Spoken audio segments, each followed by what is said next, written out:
Foremost, if we're lagging at all to begin the live stream, I promise give it 4 to 5 minutes and it'll go away to all of our replay viewers, to the thousands watching live on a replay. What an amazing victory! Are you kidding me? Yet again, for what feels like the millionth time this year, cue out Pacino. Just when I thought I was out, they pulled me back in. The New York Mets entered Chicago Wrigley Field today, north of 15 games below 500 on the road this year. And what did the New York Mets just do? The New York Mets just did something that they have not done all season long, everybody. Behind this season, the New York Mets rally back after being 5 runs down on the road, where David Peterson yet again doesn't have it, and it does not matter. A Mets offense that needed Francisco Lindor to step up. For those that don't know, Lindor has north of a 300 difference in his OPS from on the home versus at the road, meaning he has not been a good hitter on the road. He has been 30% below league average as a hitter on the road,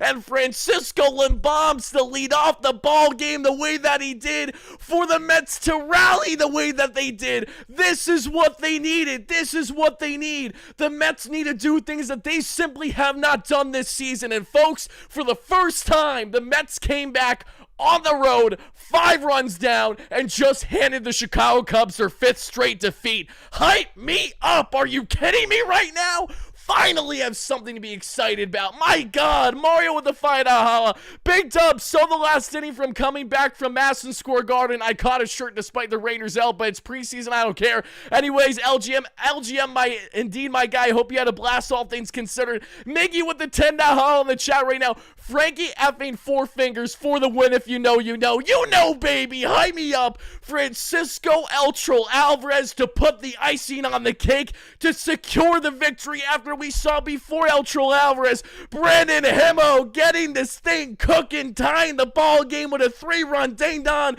We have so much to break down in this one, everybody. Do not hold back. Spam those W's. Hit that like and subscribe button on your way in. We have so much to break down in Mets land, everybody. The Mets went out and they stepped up. They got the big bats going. They went into Wrigley Field and they went raking. Brandon Nimmo stepping up. Francisco Lindor stepping up. Even the polar bear, even though it wasn't anything crazy, that's okay.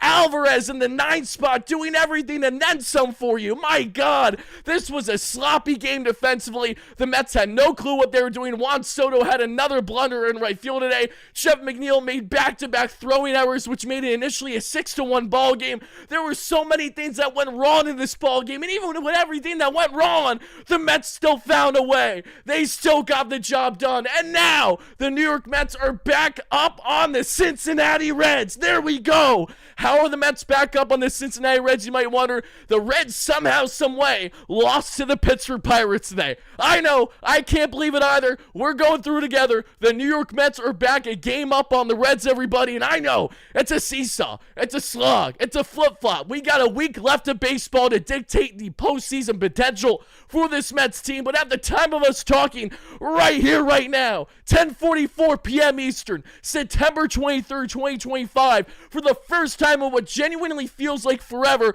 going back to not just the big series win that we saw against the Padres, but going back to when we swept the Philadelphia Phillies. We have not had a lot of things to be excited about this season, everybody, but the New York Mets had me jaw-dropped. I was live with my guys Draftneck Mark and Jordan Simpson, the official creator of our post-game jingle that we're going to dance to in a second, and we were all live reacting to this ball game, and I was saying to myself, and I said everyone on air, to our over 100 people that watch live in playback.tv/Draftneck I said, expecting the Mets to bounce back in this ball game after being 4-5 runs down on the road, yeah, I'll have to see it to believe it. And folks, I saw it. I believe it. It actually happened. And this is exactly what I've been saying to each and every one of you who have been watching our Mets content throughout the season. The Mets have to do something different than what they have done at this point in order to put the right foot forward to actually make something happen this season. They have to deviate away from what has been a multi-month slog, 3.5 effing months of being a bottom 5 team in baseball. That's a statistical fact.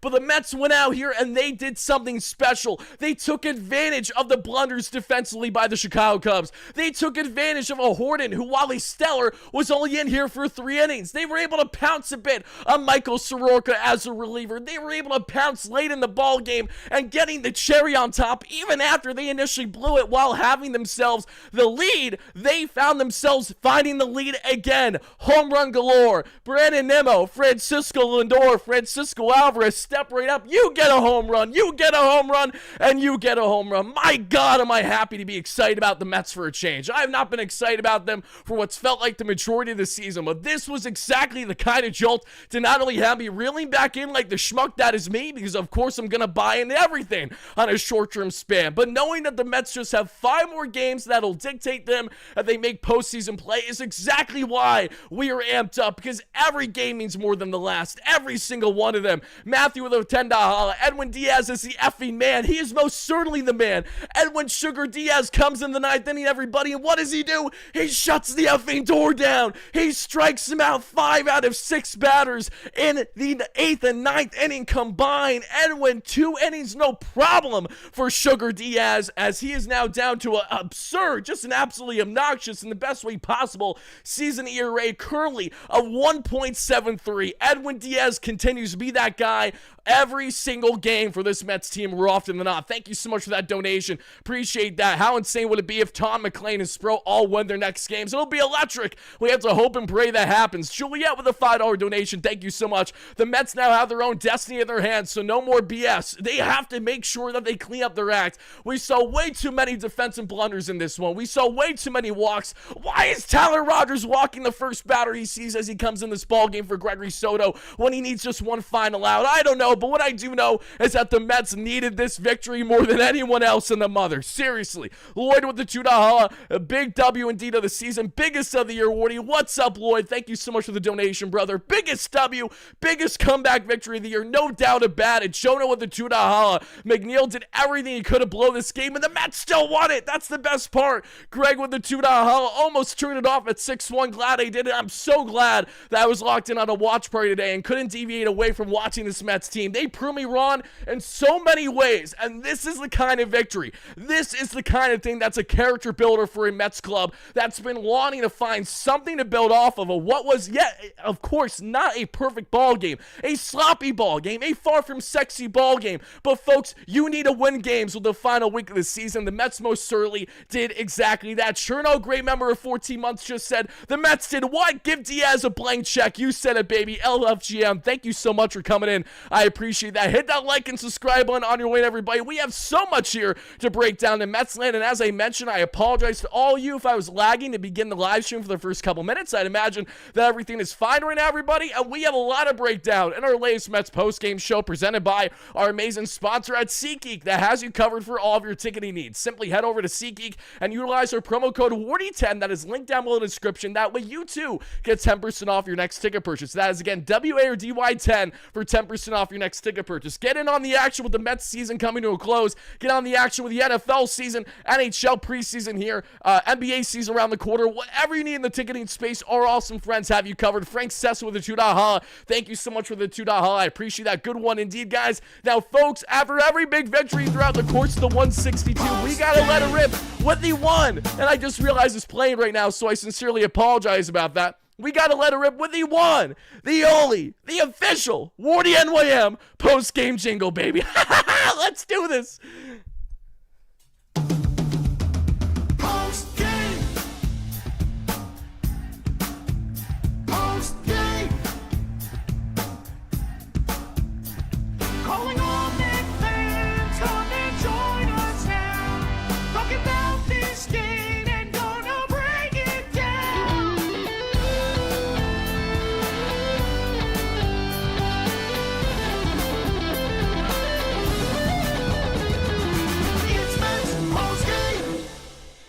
Shout out to my guys Greg and Jordan. I had the privilege of doing it in-game live stream with my guy Jordan, who made that jingle especially. We were just missing Greg. Thank you so much. That's our little rally lobster. If you know, you know. It's an inside joke we've been doing this season after every big victory. That's our corny little dance and jingle. Love it or hate it, it is here to stay, everybody. As you guys continue to spam those W's in the chat, rightfully so. Get those lobster emojis spamming, everybody. And I want to see from each and every one of you folks, who is your star of the game today? As I mentioned, we have a lot of breakdown in this one. We're going to get right into this. We're not going to waste any time talking about what was a huge offensive night in Wrigley Field, and a day where Pete Alonso would have over 1,000 OPS at Wrigley Field in his career wasn't necessarily the differentiator and who was the man to step up offensively, but that's okay because the other big bats came to play today, even when Juan Soto was only giving you a defensive blunder that we saw in right field yet again for the second time over the past 4 or 5 days. On the pitching end, again, David Peterson was absolutely fickle, horrendous, dog water, a massive problem for Peterson, who began the month of August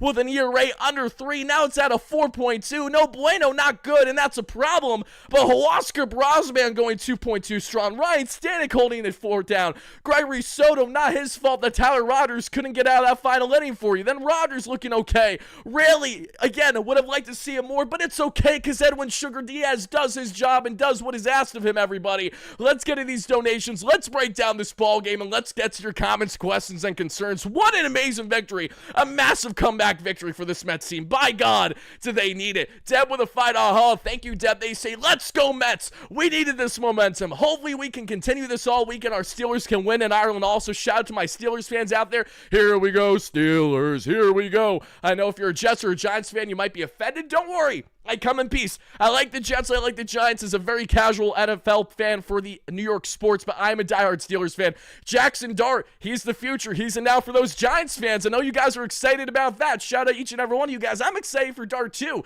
Knowing Russell Wilson is not the guy as a Steelers fan, I know that Dart is now the present and the future, hopefully, for that Giants team. Mario with the $2. Also at Madison Square Garden, they played Diaz's theme song, then the Noma, for the Nima home run. That is amazing. So happy to hear that. So even though the Raiders didn't win today in their preseason, the Mets have themselves the biggest W yet, guys. It's not just one thing to rally back the way that the Mets did so fantastic tonight, which is why I'm sweating bullets and can care less here at north of 11 p.m. Eastern, September 23rd, that we're breaking down to all you guys watching live on replay. Hit that like and subscribe button on your way, everybody. Help us get to 300 likes to our live and recurring viewers. Help us get to eventually 400 plus. That'd be greatly appreciated. And help us also, final thing, to get to 35,000 subscribers. Folks, we are just 200 subs away, and we are giving away a jersey to one lucky subscriber on the platform just for being a subscriber. And all you gotta do is hit that button and make sure you're chiming into our live content, as I will keep you guys informed as to when the giveaway will happen once we hit that latest milestone. We've already given away Juan Soto jerseys, Brandon Nimmo jerseys,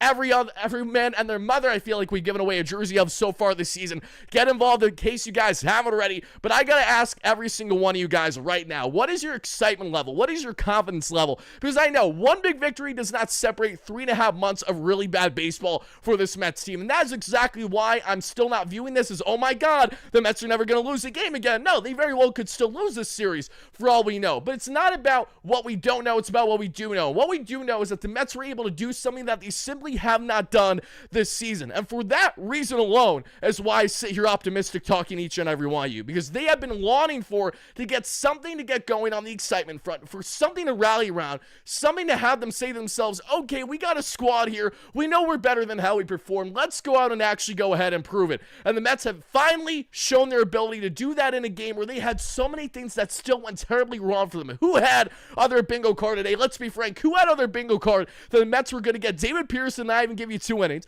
and outfield configuration with Marte left field, Nimmo in center for the first time this season, which I wasn't a fan of initially. Still don't love it. Tyrone Taylor officially returns to the Mets tomorrow, guys, so I was ahead of the curve by a day with my video, but still holds true for the content that I dropped earlier today. Juan Soto, a liability and right again because Peterson's throwing batting practice middle. The wind is shifting against Soto last second. He should have made that play. He should have had a better read, but also that felt like a perfect example of how this season has went for this Mets team. We knew that everyone in the media was going to run with the LO Mets narrative should the ball game have ended and the Mets lost in a horrendous fashion at Wrigley. Instead, no one's going to be talking about that Juan Soto blunder, only the casual schmucks that don't care about the Mets and just care about what Soto does wrong because they're Yankee Yankees fans out there, little what's in a twist still. Other than that, there is so much to be happy about in this one, everybody, because the Mets did something with the bad defense, with the bad pitching, and that is a really impressive thing to do. Jason with the $5 donation says, if this win doesn't spark them the last 5 games, I don't know what will. The answer is nothing will. The Mets do not actually rally around this for a change. If the Mets do not actually take this as a positive moving forward, they will not get anywhere for the remainder of the season. And when I say remainder of the season, everybody, the Mets only have a week left to play. Not even. They got 5 games. They're up on Sunday, 3 p.m. Eastern. I'll be here to cover it as I always am. I'm hoping to cover postseason play with each and every one of you. Noah McClain is officially slotted to pitch for Game 1 of the wild card should the Mets crack it. Right now, they are in control of their destiny, and they need the Reds to continue to lose. How in God's name do the Pittsburgh Pirates, without Paul Skeens on the mound today, comfortably win against the Pirates? Against the Reds. We saw the Reds ground into multiple double play balls today. I'm not complaining about it, but it is crazy how you see a Reds team curb stomp the Chicago Cubs, who are playing good baseball, all things considered, this month, at home in a 4-game gauntlet, and then casually lose your first game against the Pirates. This is baseball 101. Shout out to the Buccos. We need the Bucks to get themselves a series dub tomorrow. Not the ones from Tampa. We're talking about the ones from Pittsburgh. Guys and gals, how did the Mets perform with runners in scoring position tonight? They were fantastic. They won 4 for 7, so not a liability there whatsoever. Nor did they leave too many guys on base, as they only left 5 guys on base this entire ball game. And mind you, this came in a game where an umpire definitely favored the Mets, I would say, in the calls. They weren't great on either side, but there were more things that went in the Mets' way. Defensively, both teams had massive blunders for errors, but thankfully the errors were more costly in the end for Dansby Swanson, the Chicago Cubs, than it was for Jeff McNeil and the New York Mets. And what should be an error on Juan Soto, but they're currently not calling it because the ball went over his head. It should be an error, the same way that Jose Siri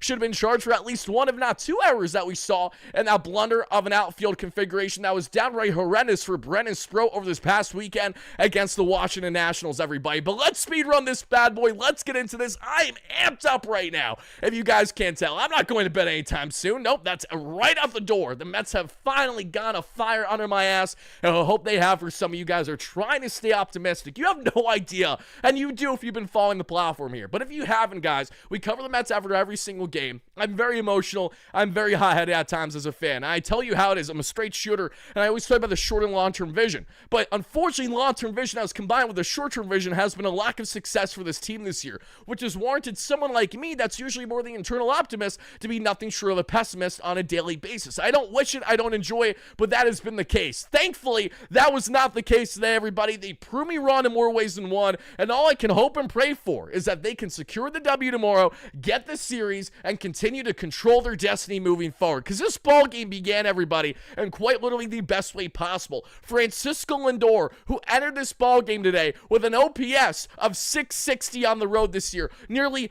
300 points down from his at-home OPS of well over 900 this year. He's had no semblance of life when it comes to contact ability or power at all on the road. Yet what do we see? Francisco, he lifts one. It's high. It's far. It's gone. Leadoff Lindor with the liftoff, and that gives the Mets an early 1-0 lead. That would be Lindor's 29th home run of the season, everybody, and the Mets are up 1-0. Juan Soto got on with a single, and he stole his 36th bag of the year, but then Vientos struck out Sweeney to end the inning. In the bottom of the first, we saw right away Ian Happ will be called out on strikes, but Horner steals second base right away, and there's a runner in scoring position. Carson Kelly gets on with a walk, which made me want to throw up, because Carson Kelly has not been a good hitter at all in the second half, and David Pearson constantly missing arm side with his location today. He looks exactly like a guy who, in my humble opinion, I think you guys can agree, what we're getting right now is a David Peterson who has not been that guy. He has not handled the adjustment, eating the most innings that he's ever had in his career. Let's not forget that.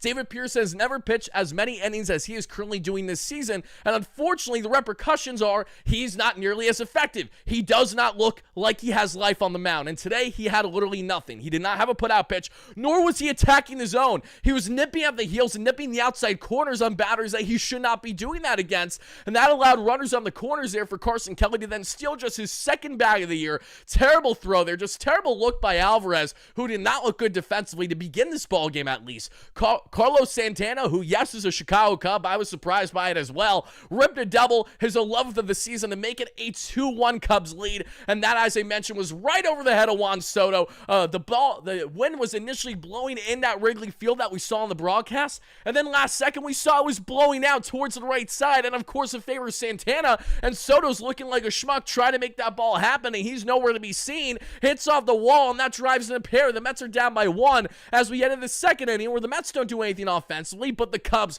most certainly do. They continue to pounce because Justin Turner, who you should be attacking every day of the week if you're David Peterson, does none of the sort. Turner, the slowpoke, the 40-year-old at first with 1 on, no away. Then Matt Shaw with a single, has runners at second and third with no out. Then PCA gets on with the sac bunt, or he's out on the sac bunt, but that moves both runners in a scoring position right away. Not good. Not loving that. Then Nico Horner, everybody, makes it 3-1 right away with a single of his own. As I mentioned, batting practice was David Pearson today. Nothing else but that. He looked absolutely horrendous. As we continue on in Hap, everybody, we saw Ian with his 30th double of the season. That makes it a 5-1 Chicago Cubs lead. The Mets just continue to find themselves in blunder. Starling Marte can't get to that ball fast because Marte doesn't play left field. I don't know if you guys know this, but I can count on my hand the amount of times that Marte has played on left field throughout his entire tenure as a New York Met. Yet with a final week of play, Carlos Mendoza really went out here and said, I know our defense has been horrendous in the outfield the past week,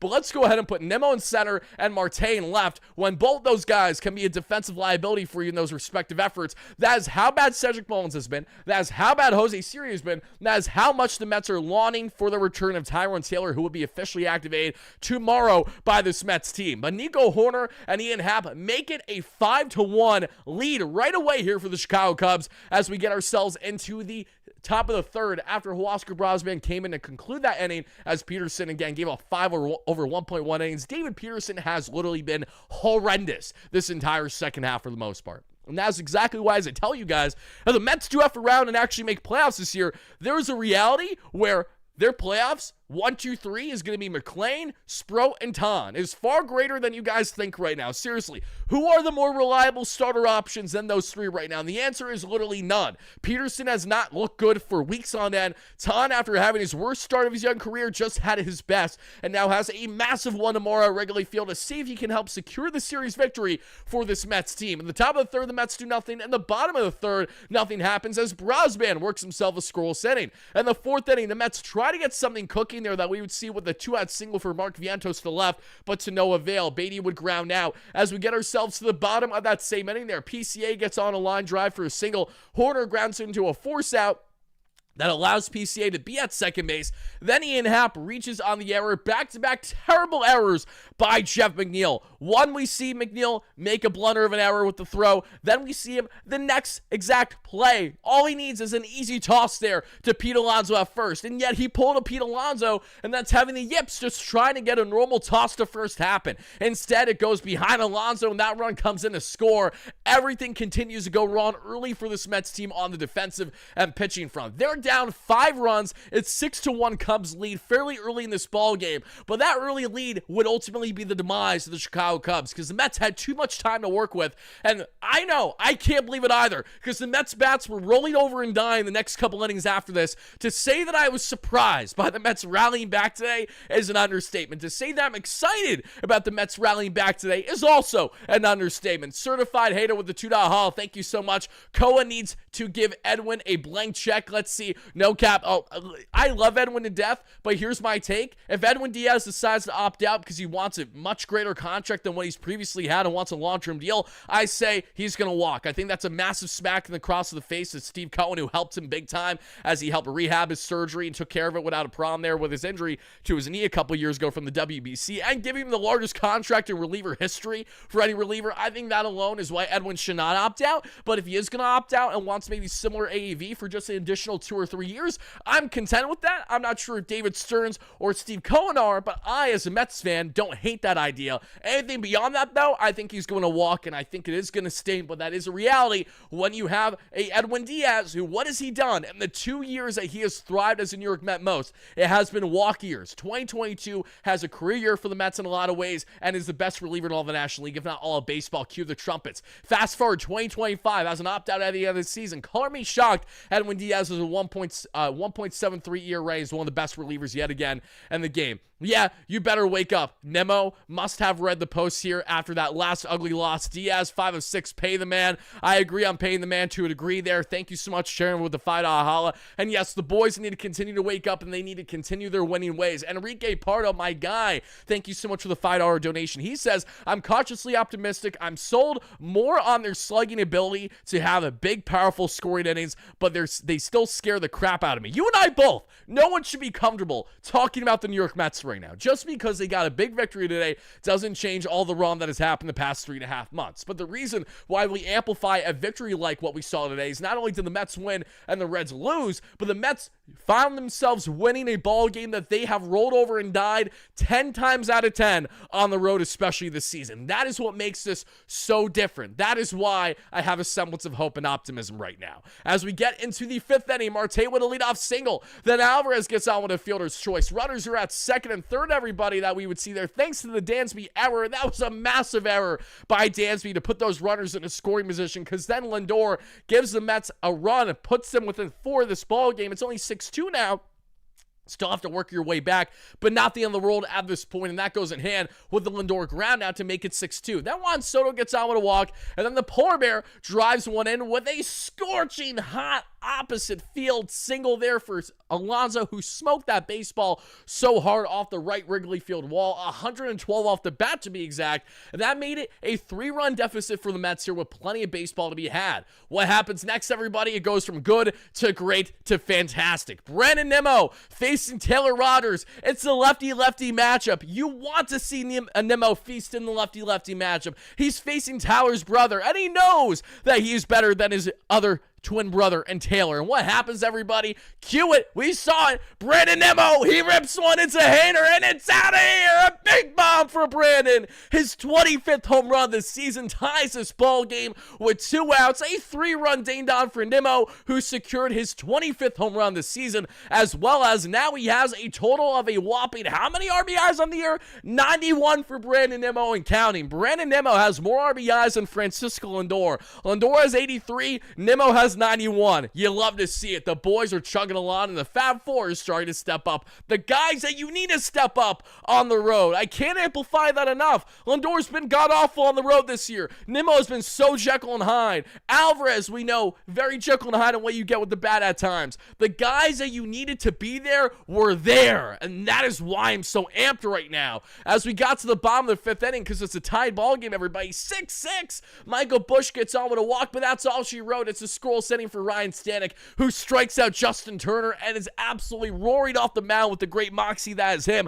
100-mile-per-hour paint, not a problem. And the Mets get ourselves to the 6th inning. We're in the 6th. Jeff McNeil with a 2-out double, his 20th of the season there, down the first baseline. Alvarez comes in and he gets a walk on Drew Pomeranz. The lefty-righty matchup goes in favor of the Mets. Then Francisco Lindor batting from the right side for the first time today. What does he do? He pokes himself a single to give the Mets the effing lead. That is what he does. Mets take a 7-6 lead. Soto strikes out on what was a dotted outside corner. It was a great pitch by Pomeranz, and that does it there for the 6th. In the bottom of the 6th inning, everybody, we see Soto come in, Gregory that is, and he gets himself 2 quick outs on Shaw and PCA, and then he gives up a little bit of a single to Nico Horner, a little bit of a bloopy that sadly landed, and afterwards, we would see Tyler Rogers come in. Should have let Gregory Soto finish the inning, because instead, he walks Ian Happ, and he gives up the game-tying single to Seiya Suzuki. Who's most at fault here? It's Tyler Rogers. It's not Carlos Mendoza. As much as I didn't necessarily love seeing him pulled in this circumstance, at that same time,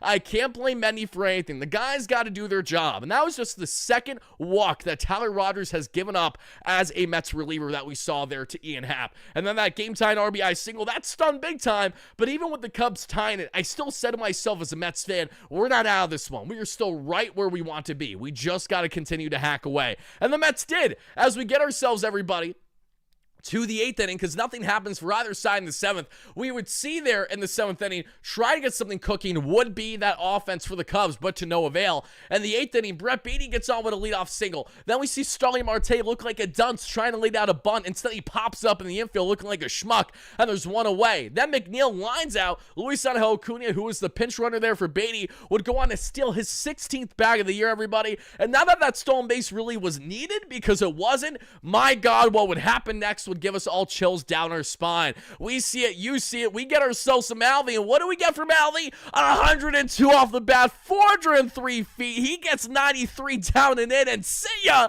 It's out of here. The schmuck that is the lefty in teal bar faces Alvarez, and El Troll smacks his 10th home run this season, a big boy home run. Flexing the guns, rightfully so, is El Troll, and that gives the Mets the 9-7 lead, and they would never look back in this ball game. Alvarez, what a bomb. He stands there looking at the Mets dugout. He's roaring. Rah! He's amped up. I'm amped up. I'm about to lose my effing mind. Mets are up in this one, 9-7. We get Edwin Sugar Diaz, who faces 6 batters in the 8th and the 9th inning, and he strikes out 5 of the 6. The Mets do it. They win it, everybody, and even with McNeil's 2 hours of a blunder, which should have been an error for Soto and Wright, and Beatty being robbed of a single earlier in this ball game by Seiya Suzuki, who's not a good outfielder typically. It does not matter. The Mets go on to win this one, everybody, by a final score of 9-7. They out-hit the Cubs today 11-9, everybody. And when we look at the team expected batting average between the two teams today, everybody, who had more luck on their side? Well, the Cubs had a 268 expected batting average.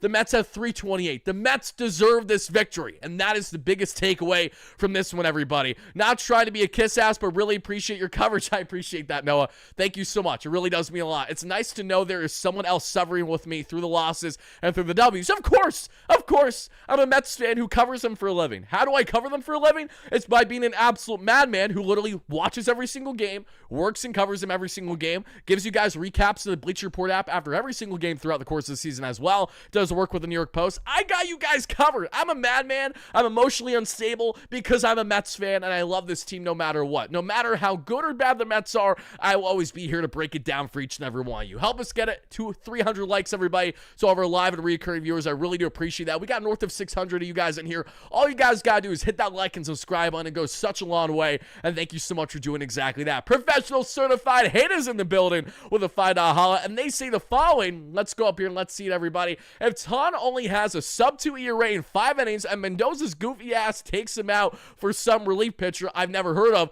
fire him after the game, not even joking. No, I don't disagree with you. Listen, as someone who went to bat for many to a degree and said why we will probably see him next season barring changes, I completely understand the criticism, which has been a terrible year for Mendoza within game management. How Ton is utilized tomorrow, how he looks, and when he's, say, pulled is going to be massive to find out. Because today, everybody, as I mentioned, the Mets had to utilize a lot of their bullpen today because David Pearson was horrendous. David Pearson gets a 0 out of 10. For the first time ever, I think I'm giving a starter a 0 out of 10. That is how disgusted I am with the incompetence as Peterson, who, whether he's because he's pitched too many innings this year or because he just simply doesn't have it here in the second half, both those things can hold true at the same time. He has been a liability, to say the least. Braziman, not as much of the problem here. Brazo giving us 2.2 innings. Listen, without Braziman, where are the Mets today with their bullpen? You have to bear that in mind. The Mets were able to get some key innings eaten, but a problem with Peterson being as god-awful as he was today is that the Mets had to defer to Brazo, to Stanek, to Soto, to Rodgers, to Raley, and to Diaz. Edwin Diaz will not be available tomorrow, and the Mets are obviously going to have slim pickings with their availability. Raley should be available tomorrow because he only pitched 1 out today. He should have pitched more, but I'm not complaining because it worked in the Mets' favor. Tyler Rodgers should not pitch tomorrow. Ryan Helsley will probably pitch tomorrow, so what are the Mets going to be? Are they going to be winning, or are they going to be losing the ball game by the time Hells Bells comes in? I'm not exactly sure. Gregory Soto, you probably don't want Gregory out there tomorrow, but who knows? The Mets may have to defer back to him. The Mets are going to have a little bit of slim pickings when looking at the bullpen tomorrow, but this is what happens when you have pure incompetence from your rotation. The bullpen grade today, everybody, without a doubt, the bullpen grade today is going to be a 9 out of 10. For the bullpen to come in and eat as many innings as they do and keep this Mets team in the ball game through and through, all things considered, needs to be acknowledged for what it is. On the hitting end, everybody, let's break down these Mets hitters. What was cooking versus what wasn't today. And as we can see, Lindor, big game for Frankie, 3 RBIs thanks to the ding-dong as well. 268 average for Lindor, 806 OPS on the season. And as we know, not looking good on the road. This was a great step in the right direction. Finally, a great step in the right direction. Juan Soto, 1 for 4 with a run scored and a defensive blunder, 267 average and a 931 OPS. Can Juan Soto get to north of 1,000 OPS in the next 5 games? I'm not even sure if that's statistically possible, but if it is, sign me up for it. Pete Alonso, 1 for 5. Mind you, Alonso entered today's ball game with a 1,100 plus OPS against the Cubs at Wrigley Field. This man torches the Cubs in the stadium. When the ball's flying and when he's lifting the baseball, good things tend to happen. Do not be surprised if Alonso has a big bomb, if not more, here in the next 48 hours. Alonso, 273 average, 872 OPS. Brandon Nimmo, guys. Nimmo did not have good looking at bats to begin the ball game, but it ain't about how you start, it's about how you finish. And how Nimmo finished this ball game was nothing short of sublime. A massive 3-run home run, his 25th of the season, as we mentioned, a 261 average and a 765 OPS. Mark Vientos had himself a single to left, otherwise was underwhelming at the plate today. Vientos batting 5th, 235 average, 708 OPS. Brett Beatty, 1 for 4, 253 average, 740 OPS that we saw there. Acuna with a run scored, a 238 average for Acuna, as well as a 573 OPS. Star-studded Starling Marte, 1 for 4 with a run scored, 278 average, 768 OPS. Commanding left field, I don't like that, I gotta be honest with you. As much as I like Nimmo's home run today, I did not love the defensive configuration at all. And I know the Mets want to maximize their lineup today, but I think the Mets are more than fine to have Tyrone Taylor start in center field tomorrow, have Nimmo back and left, and then go from there. That's what I imagine that they're going to do, barring changes, because who knows exactly what Mendy's going to do. Mendy has a tendency to do things that are quite the contrary from what I recommend, and sometimes it works and sometimes it doesn't, and this is just a fan talking about the team on the daily from everything that I've evaluated personally.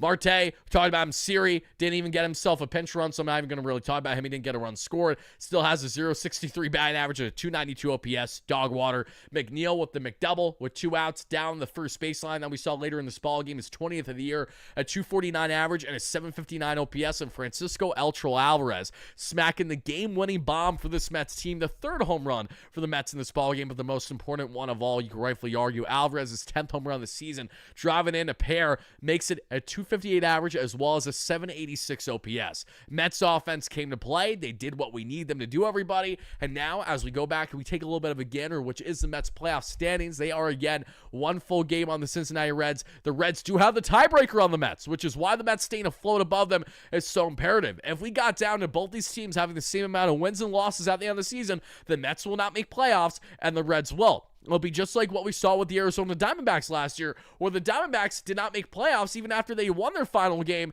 because it was in the fate of the Mets and the Braves, and both of them won one individual game in the doubleheader, and that was the difference. Speaking of the Arizona Diamondbacks, we know that they're just 1.5 games behind, so they're still nipping on the heels. The San Francisco Giants feel all but officially out of it, but until they're officially out of it, I'm not going to write them off just yet.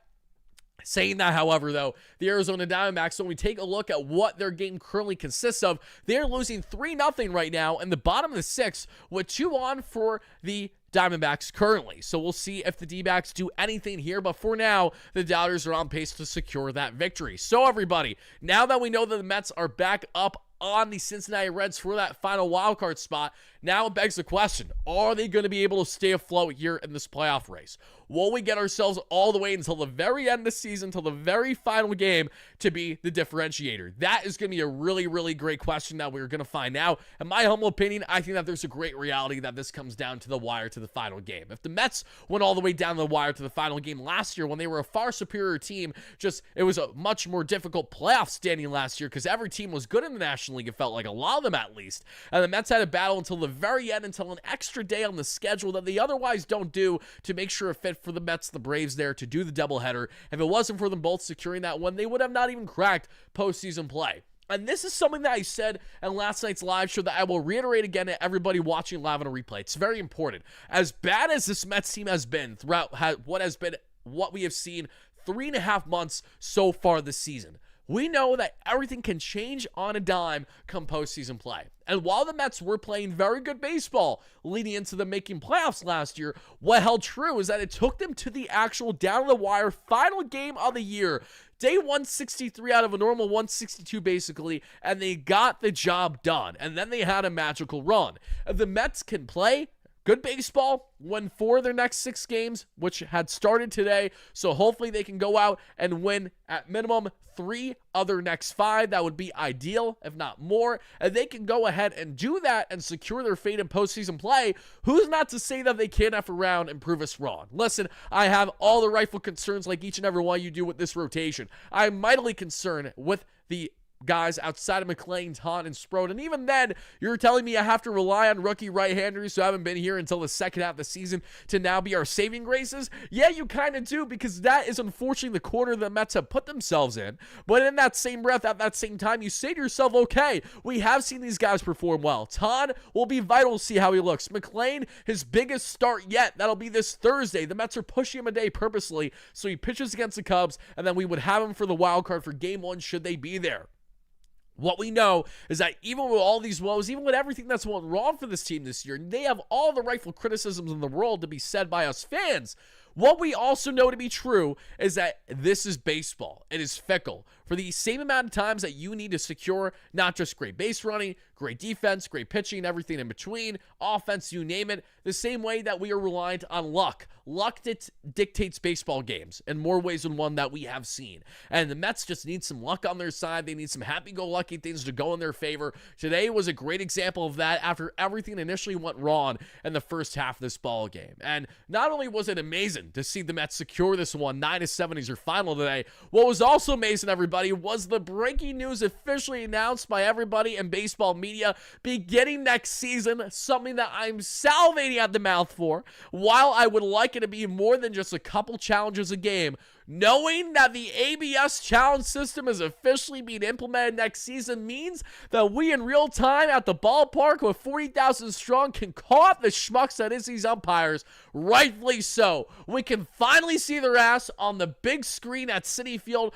to a sold-out crowd on a Subway Series game as Juan Soto takes a pitch that's called a strike that is clearly a ball down and in, and we would see it be true that's a ball down and in. And those kind of things can not only dictate baseball games, but it's going to bring a lot of dramatics into the baseball game every single game, because the Mets, like every other team in baseball, are going to need to be really strategic about how they go about implementing those challenges. Knowing that only one team will have 2 challenges per game is going to honestly pigeonhole them a bit as to wanting to really maximize it the way we want to see, because umpires get 10 to 25 effing calls wrong every single game on average. But at minimum, this helps chip away, and this helps be the differentiator, because how many times have we seen 1 or 2 calls really factor into a team winning and losing a ball game? We've seen that endless times, not just for the Mets, but for other teams this season. Allowing that challenge system is hopefully going to finally start to not only hold these umps accountable for being the schmucks that they are. You make hundreds of thousands of dollars every single year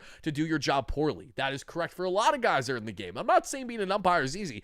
It's far from it. But at the same time, you're paid the big bucks, you're protected by one of the strongest sports unions out there, and the umpires union, which means that you can basically get away with the most heinous crimes imaginable, and yet you're not going to be kicked out of Major League Baseball until you get a massive fat settlement the way that Angel Hernandez got over the past year and a half or so. And Angel, we know how god-awful he was in many instances. Not the worst in baseball, but certainly the most dramatic and the most pain in the ass to deal with as a fan. CB Buckner's right up there too, and I cannot wait to see CB's ass get called out, rightfully so. Just like so many umpires, finally we're going to see this happen. So that was the only tangent that I want to go on separate from the Mets win today, because I think it's massive news. We have been longing to see this announced. We've expected to see this be announced, but now that it has officially been announced, that is something that I personally am going to really look forward to next season, along with the Mets pitching staff that currently has 8 pitchers under contract next year, guys. The Mets, and I know this might seem crazy to some of you, knowing all the rotation woes they've had this year, but what if I told you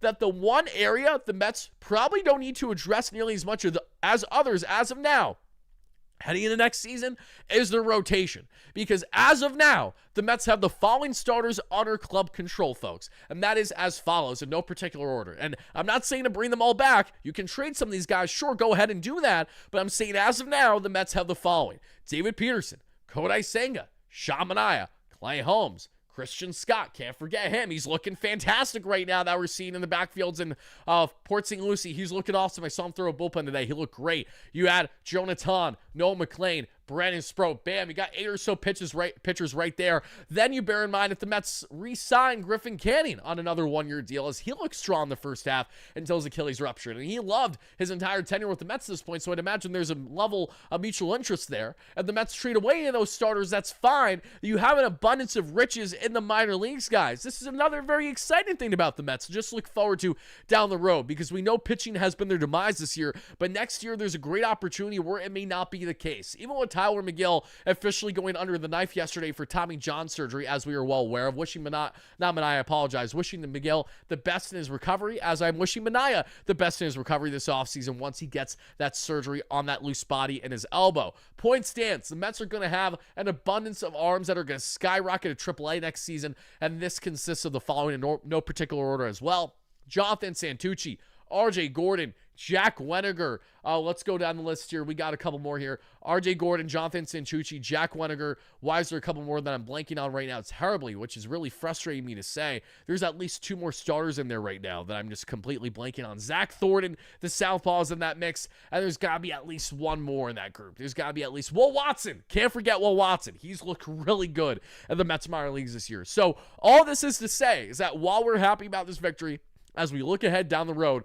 the Mets have an abundance of internal pitching depth, which is why I go back to the remark that David Stearns made with the media a week ago, which was, what was his biggest takeaway from the Mets pitching blunders this year with the rotation? And his biggest takeaway was to reaffirm the Mets need to properly develop in-house talent, and that's what they have to do. And speaking of in-house talent, and there is anyone that could possibly impact this Mets team this year that has not been called up yet before the year is officially wrapped up, there is one man that comes to mind. There are 2 people that come to mind, but there's one that sticks out more than the other. To a lesser degree, it's Ryan Lambert, who's in AA, but he's in AA. Hard to see him getting up here, the flamethrower right-hander. To a greater degree, is a man who's dominated in AAA. Yes, his walk rates have not been great. His K to walk ratio, not sexy, but not terrible. Still striking out guys at a very good rate. His season has come to a close.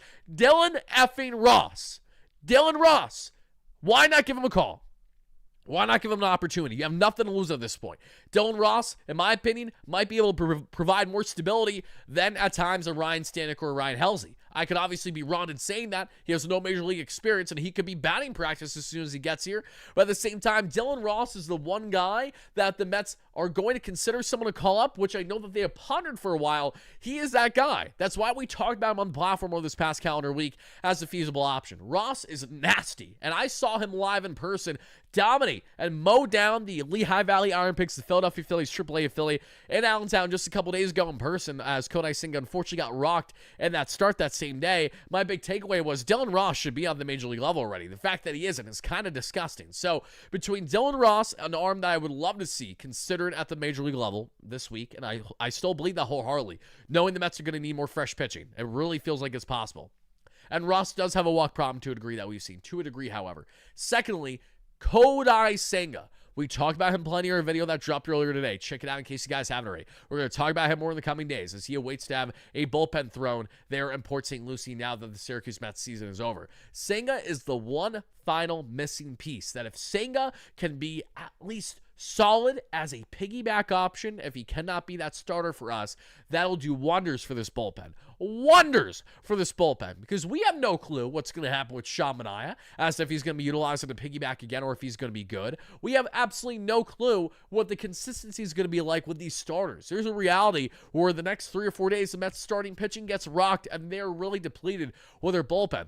That is why Kodai Senga, for as fickle as he has been since his injury this year, the Mets may have to see if they have an opportunity to succeed with him again before everything is said and done. Because if Senga cannot get himself right, then the Mets go from having 2 ace-caliber starters at minimum heading into the season, and Sean Manaea and Kodai Senga to be those guys for us, to now being 2 guys that cannot even be in the rotation over 3 rookie right-handers. That is how much the season has turned on its head looking at the rotation, by how much the Mets are in dire need of finding some length, whether it's from the rotation or from their relievers utilized in piggyback circumstances. So you guys, let me know in the live chat and to our replay viewers, do you think Kodai Senga can still be a valuable piece of the puzzle for the Mets before everything is said and done this year? Or do you think that he is cooked, he's washed, he's out of here, and he's a guy that the Mets should consider trading this offseason? Let me know your thoughts on all that as I go ahead and blow my nose real quick.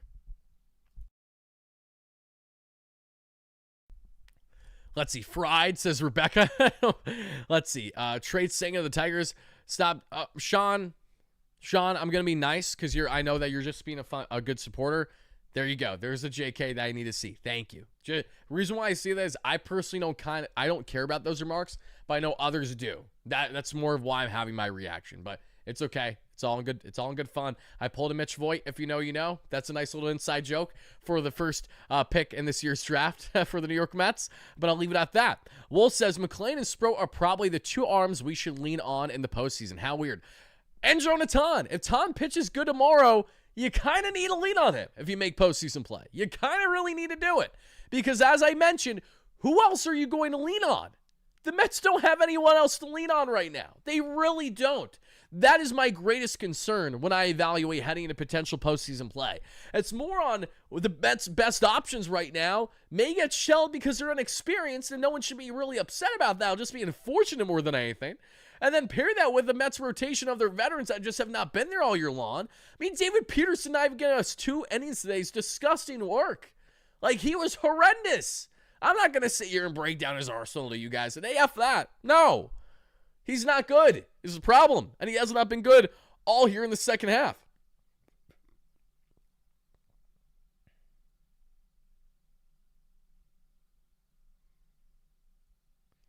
Carl Mendoza discusses David Pearson's outing tonight versus Cubs and says, and I quote, he could play a big role for the Mets for the remaining 5 games, potentially pitching out of the bullpen. There we go. There we go. It makes sense. You want to know why it makes sense? Because his arm is shot. That's why. And Sean, I love you too. This is why it makes a lot of sense. So, folks, you know how we've been proposing the piggyback circumstance for basically any starter that can't give us length? Well, the problem is, as we sit here, 11:31 p.m. Eastern, September 23rd, 2025, almost every single veteran starter, if not every single veteran starter for the New York Mets, is not good enough. It's a tough pill to swallow, but that is the reality that we find ourselves in. Now, guys, if you don't believe me, listen to Mets skipper Carlos Mendoza himself, who just spoke to the media and relayed more of the following. We're going to hear remarks from Carlos Mendoza, as we're also going to hear some remarks potentially from David Pearson, as well here from all the key takeaways in postgame. Before, however, I show you guys those clips, let me go ahead and show you guys some of my reaction clips I had live reacting to the big bombs by the Mets today. Here you guys go.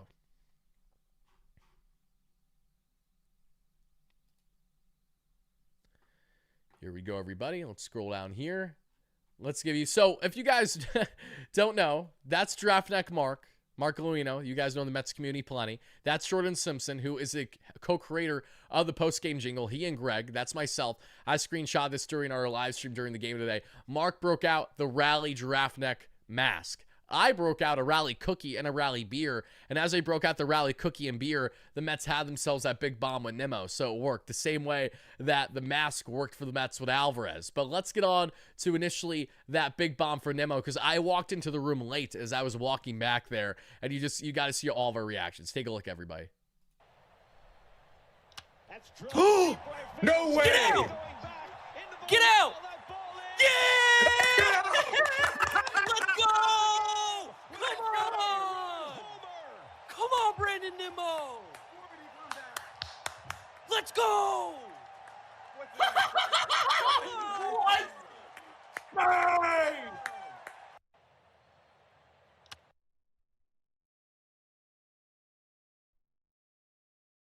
And he drives one. Oh, come on! And he drives one. Oh, come on! Go, Alvy! Go, Alvy! Go, Alvy! Go, Alvy! Let's fucking go! Let's go! Rally, man! Let's go! Hey! Let's go! Hey! And he drives one.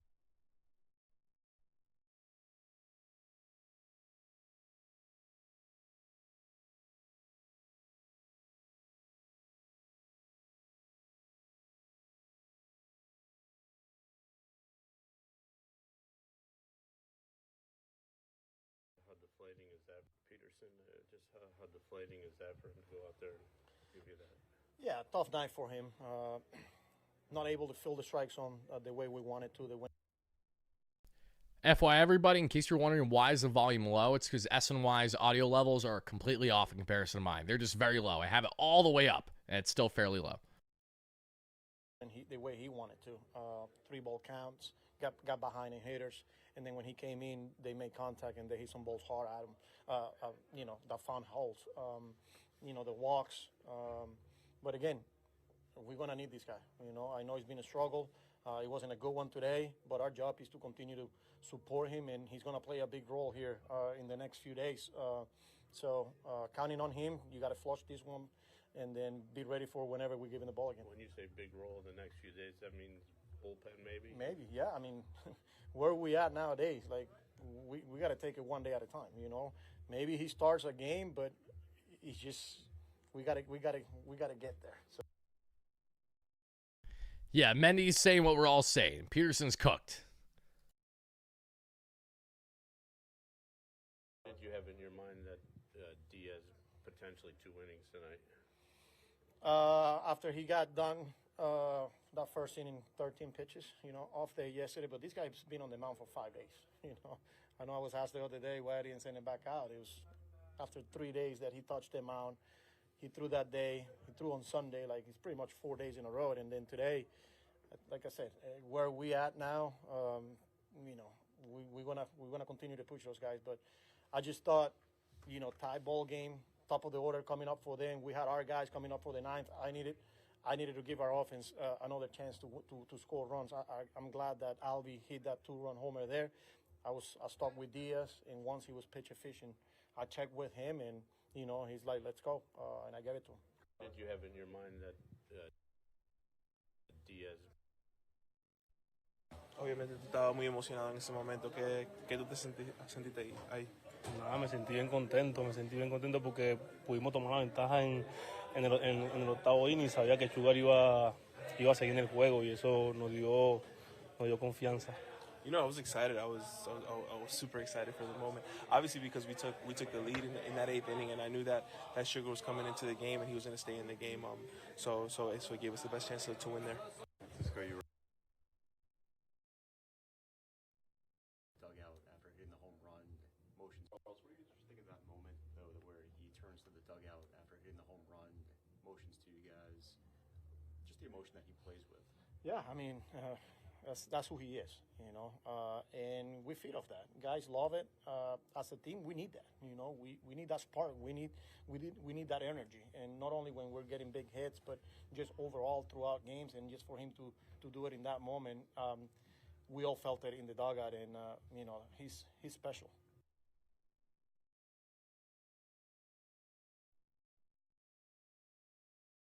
What's this final week like from a mindset perspective? Just knowing that it's kind of all hands on deck, pouring everything out to try and get to the playoffs.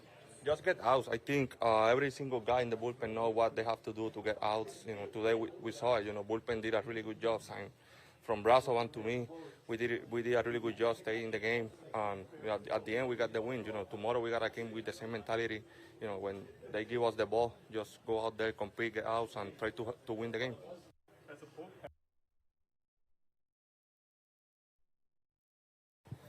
Yeah, weird one, but a tough one, and you know, go back and look at video and move on. But an amazing team win. I can't say enough about the bullpen.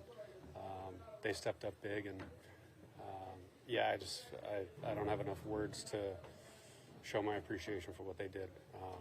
They picked me up big time. The offense picked it up and kept us in the game, and you know, I think that's as much as I feel about my personal effort. You know, this is the team that we have, and we're going to stick together, and guys are going to pick each other up, and I'm extremely grateful and proud to be a part of this group.